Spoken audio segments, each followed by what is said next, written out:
The alarm shrieked through Research Station Gamma at 0300 hours, sending every crew member scrambling. Chief Security Officer Thacron's mandibles clicked in panic as he stared at the empty containment habitat. Impossible, he hissed. The Vorten cubs, they're gone.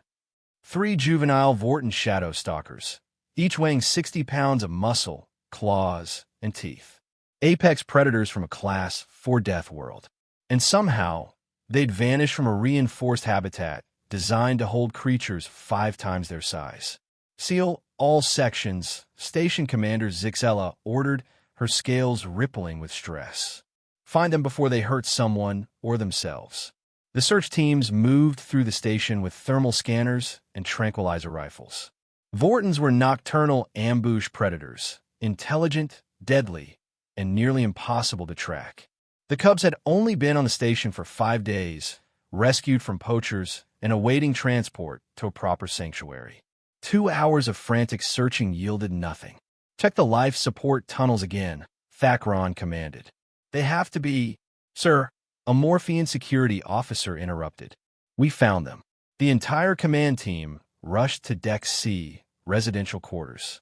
Specifically, to the cramped cabin assigned to the human engineer, Maya Torres. Through the door's observation port, they saw something that made absolutely no sense. All 3 Vorten cubs were piled on Maya's narrow bunk. The human herself was pressed against the wall, fast asleep, with the smallest cub using her arm as a pillow. Her jacket, a worn Earth military surplus item, was draped over all 3 cubs like a blanket. Soft, rumbling purrs filled the small space. How did they? Zixellas translator glisha. The door was sealed. The environmental locks. Actually, the station AI chimed in. Engineer Torres opened her door. Security logs show, she said, and I quote, "Hey, babies can't sleep? Come here." Then she went back to bed. The command team stared through the port. The deadliest juvenile predators on the station were snuggled under a human's jacket like house cats.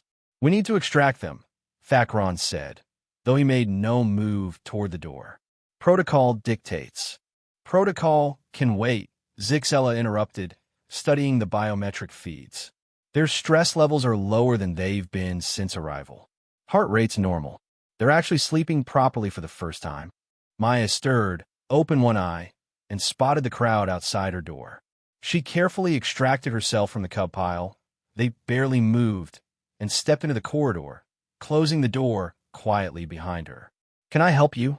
she whispered, rubbing sleep from her eyes.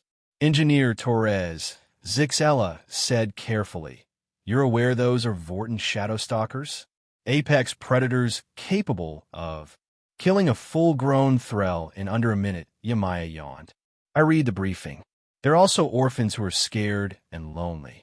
Heard them crying through the vents." Crying. Thacron's mandibles twitched. Vortens don't. Sure they do. Just not in frequencies most species can hear. Maya glanced back at her door. Humans can know.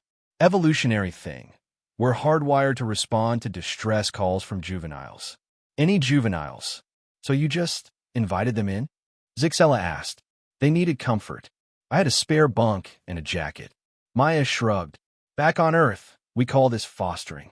Works with most baby animals. Feed them, keep them warm, make them feel safe. Most species would have called security immediately, Thacron observed.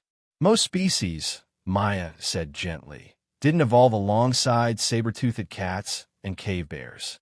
We learned a long time ago that predators are just animals trying to survive, especially the babies. A soft chirp came from inside her cabin. Maya smiled. That's breakfast time. You guys mind? They get cranky when they're hungry. She went back inside. Through the port, they watched her dig through her personal food supplies, hand-feeding the cubs protein bars. Definitely not standard Vorten nutrition, but the cubs ate enthusiastically, tails wagging. Recommendation, Zixella said finally. Engineer Torres is temporarily assigned to cub care until sanctuary transport arrives. She's not trained in xenobiology, Thacron protested. No, Zixella agreed, watching Maya scratch behind a cub's ears while it made sounds of pure contentment. But apparently, She doesn't need to be.